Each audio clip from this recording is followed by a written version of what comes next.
Hello again. We're back with the Elise Richmond Show, and we're back with Supervisor from Ventura County, Peter Foy.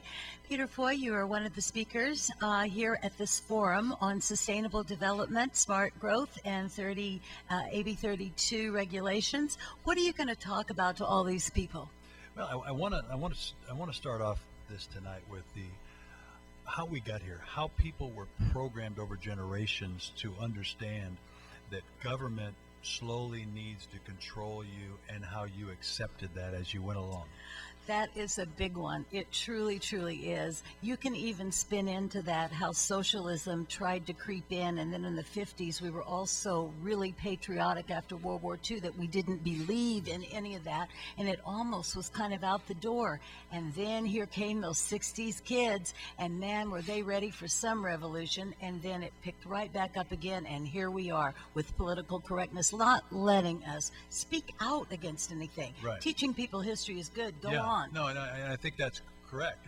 And as we started to move down that path, after generation, we start to hear people say, and especially young kids, "Oh, we're not allowed to do that." Exactly. And somebody's grandfather would say, "What do you mean? We did that all the time." Exactly. And I see that every day in my county when people come in there and say, "It's my land. I just wanted to build a barn. I just wanted to." Oh, I can't do that. What do you mean I can't do that?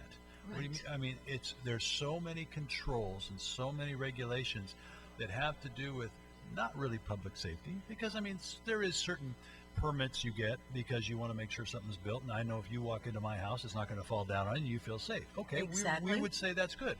We want to have public safety. That's why we as a country spend a lot of money on police and fire and those kind of things.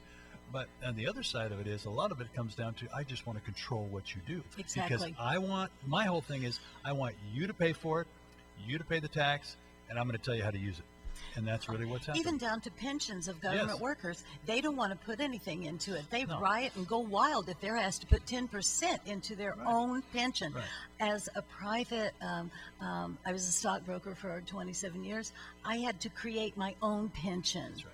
The companies weren't going to do that. Mm-hmm. Right. And so I see that it's almost like it splits down the middle with people who are the doers, the workers, the creators, and people who just want to stand with their hands out saying, gimme, gimme, gimme, Right. and I'll then absolutely regulate you with your own money. That's right. It's weird. And that's very true. And we have to be very careful because I believe we are at that tipping point, that we are at a point where the generations have not seen it. We cannot have this next generation grow up hearing that everything is in the forefront. Yes. Government is all in the forefront. One of the candidates running for president said something. One of the things I want to do is make government as irrelevant in your life as possible, which is key, because what's happened? You and I think, believe that the only time I want to see government is when all of a sudden somebody's trying to rob me, do it. I need a fire. I need something. Make sure that they've done the right things, and that when it rains, I'm not getting flooded. Those kind of things. When I'm asking government, and I will pay. People say, "Oh, we don't want any government." No, that's not true. We do need government. We need a basic of government. Got to have some Yeah, right. roads. Got to have some things like that. But not having government do what I can do for myself. Exactly. And that is, I think, is a key. But we have all of a sudden started to teach our kids, and then we see television and, oh, who's to blame? Everything. Hold it. Life is life. There's not always a blame. Things just happen. It's not somebody's fault. We have to deal with this. Another thing that I find very strange, this almost gets into the religious realm, and I never thought I would be sitting in a forum like this and pull something in with religion, but it has to do with right and wrong. We don't teach right and wrong in terms of there are some absolute things that happen if you do the wrong things, consequences that you have to pay for when you do the wrong thing, and rewards when you do the right thing. Right. And I think it's very simple sometimes that we're just not getting those messages out to our kids. That's just a little side thing. Now expand that from the family out to the government, and it goes, wow. Right. Oh, there's no question. There's always the basics of I do something, there's a reaction to what I do. If I do the right thing, good reaction. If I do the wrong thing, there's a problem. But sometimes we're always saying now the wrong thing is turned into whatever. You hear it now. What used to be a wrong thing is a disease, and a disease is something that what I can treat now versus I just made poor decisions. Exactly. And we have to be careful. And I think that's where we're seeing that kind of mentality roll into government. Well, it's good government. These people don't know how to do this. They couldn't do that. True. And I never believed that. I mean, go back to John Kennedy when he said, ask not what your country can do for you, but what you can do for your country. And, you know, John Kennedy would look like the biggest conservative there is right now, because but that statement is true.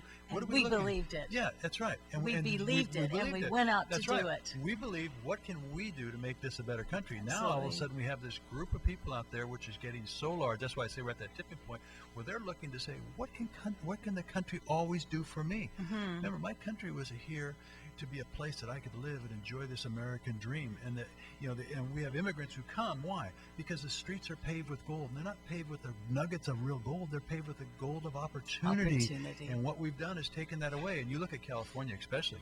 Are you telling me that we could have a guy who's got this amazing dream of building an amusement park and go into Anaheim and take this strawberry field and turn it in there? Not in California ever again. That would never happen.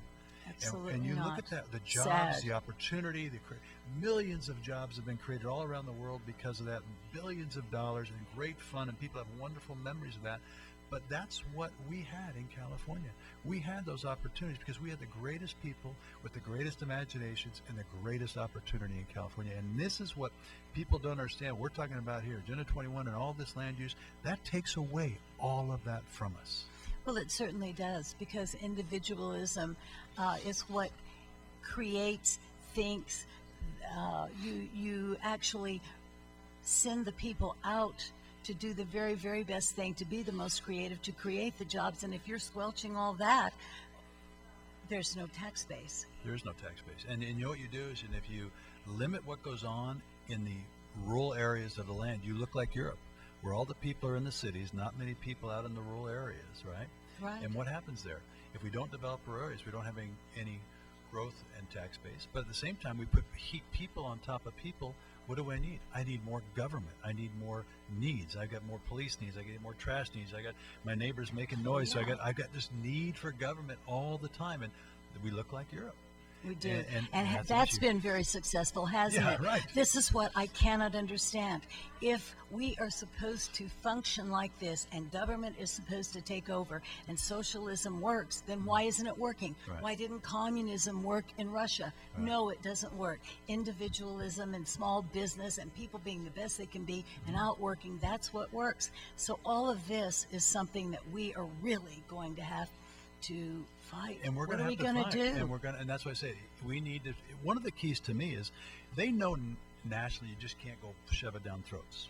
That's right. But they know locally that we can go around and do it. That's so right. the idea is, one of the reasons I got involved. I got to tell you, I own another business. I'm in the insurance business, and we do healthcare and workers' comp for large corporations. So I've got a regular business where I make my income.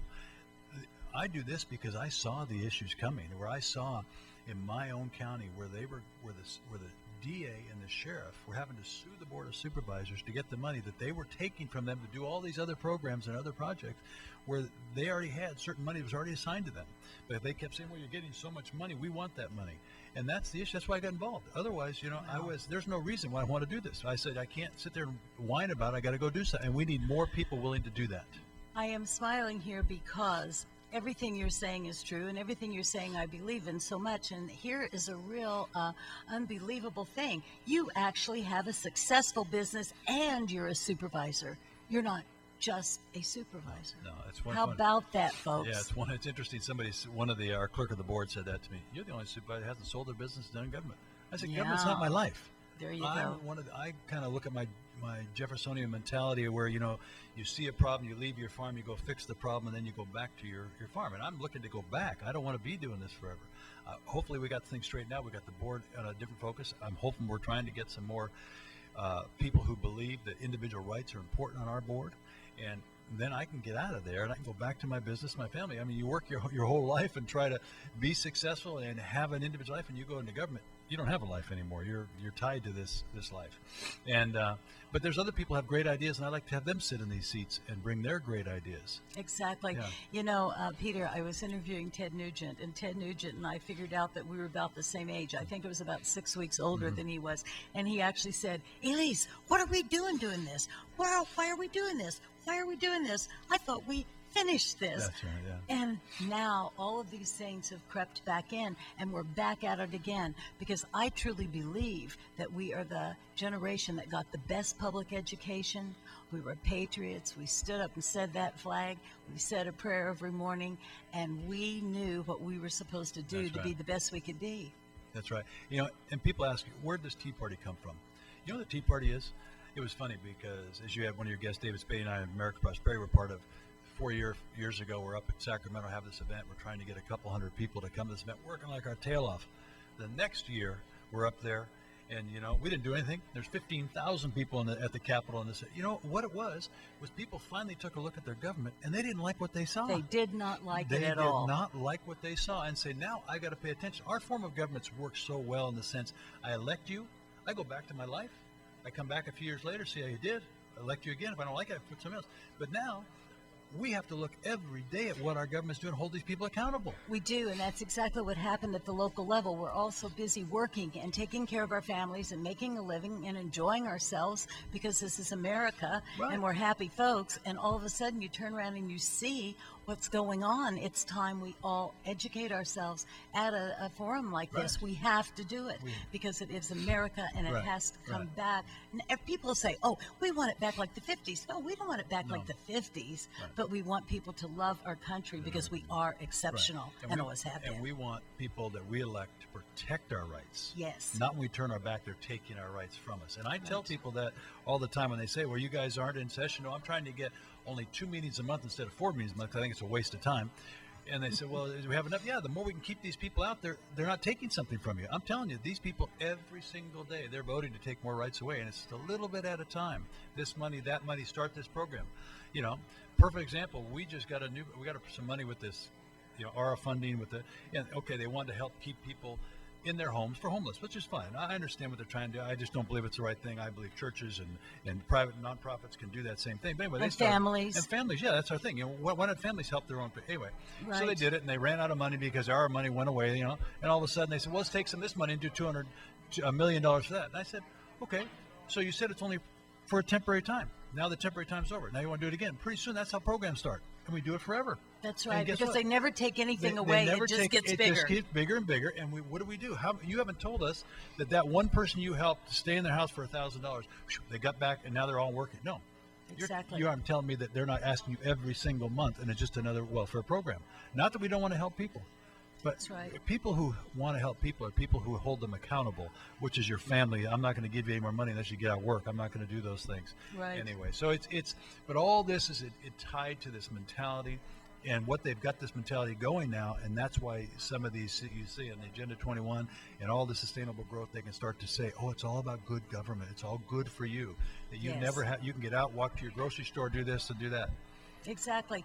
And it will be the future, and we'll all be able to be such happy campers because we'll all be equal. And we know that we're not all equal in terms of talents. No, we're not. But you know what? There is that unfair. It's unfair. We need to have fairness. Hold on. I thought the idea of fairness was that I make money and I pay a tax. If it's 10%, I pay it. Doesn't say what I make. It just because it's interesting. I was telling somebody about this the other day. Okay, you and I go. Let's say if we make the same money, and then we go down and we take Mr. Duffy here, and he goes down. He makes a lot more than us. He does. I can tell. And In-N-Out, and then we take Warren Buffett, and we go to In-N-Out. And you and I pay $3 for it. Because of his income, he pays $4, and Warren Buffett pays $19,000 for his burger because he makes more money. Is that fair? It's not. Yeah, and you know what, Peter Foy, I thank you so much for being on the Elise Richmond Show. You're going to have to come back again. You are invited anytime you want to be on this show. And I'm going to be coming right back. This is Elise Richmond, and we're 94.3 K News.